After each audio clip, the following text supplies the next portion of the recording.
There is some new information tonight in that pit bull fighting ring that was broken up in Orange County. 2 pit bull owners have come forward saying they do not want to give up the rights to their dogs. 54 dogs in all were seized in a 2-day bust.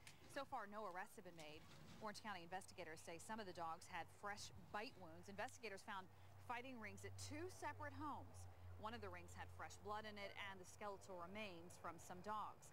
Veterinarians now have the tough task of deciding which of these pit bulls can be adopted and which need to be put down. We wanted to know how they go about making that decision, and joining us tonight to demonstrate is Vanessa Bouffard from Orange County Animal Services. Thank you so much for being with us. Thank you for having us. And you have someone here to help us as well. This is Topper. He's actually belongs to one of the employees here at the station. He's a sweet little golden retriever who's going to help us demonstrate. But first, let's talk about this situation that happened in Orange County just the other day, Vanessa, before Topper pulls you away from us. Let's talk about what happened, because it's such a sad situation when you guys see this many animals come in, especially from something as sad as a dog fighting ring. Are you guys at capacity now with this? We're almost at capacity. As of yesterday, we had 247 animals at our shelter as far as dogs, and our capacity is 250 dogs. So we're starting to double up and triple up and even quadruple at some of our cages to make sure that we can make room for all the animals that we have right now. Okay, and as far as these pit bulls that you guys have, how are you able to tell which of them are adoptable and which may have to unfortunately be euthanized? Right, well, at this point it is a little bit early to determine which ones are going to be adopted and which ones we're going to have to euthanize. We have to wait until we get custody of these animals before we can make that determination.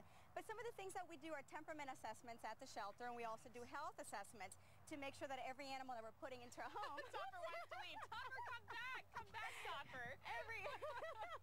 It's okay, Sherry, you can bring him in. Every animal that comes into the shelter, and obviously that we place into a home, can be a suitable adoption candidate. Okay, and what kind of tests do you guys do?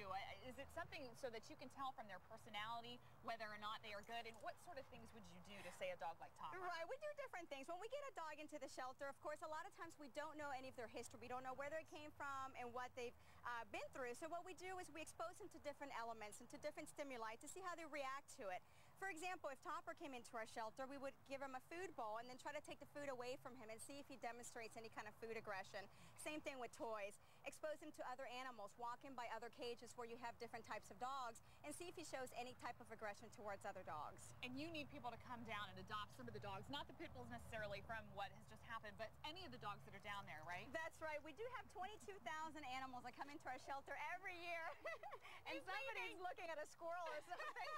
But we have 22,000 animals that come through our shelter every year. So, of course, we're always in need of great homes to take them in. So if anybody's looking to get a pet, definitely come look at your local shelter first before you choose to buy a pet. Vanessa, thank you so much. And Topper, thank you. You did a great job. Thank you. Just you. wanted to get away from us for some reason. I don't know. Somebody's holding a bone off to the side. Like Vanessa, thank you. Amy.